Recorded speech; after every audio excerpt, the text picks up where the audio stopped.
Io sono innamorato di Graziella, la più grande fidanzata mia. Oh vai, mi sono innamorato mia zino bella.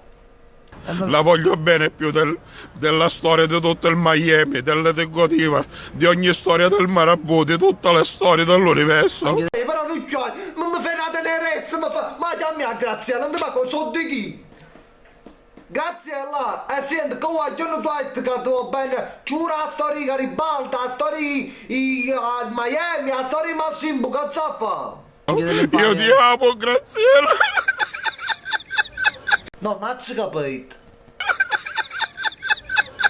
No, tu, cioè... Ah, mo ci capito, aspetta. Niente proprio. Ma vatti, ma fanculo! Io ti amo, Graziella, non posso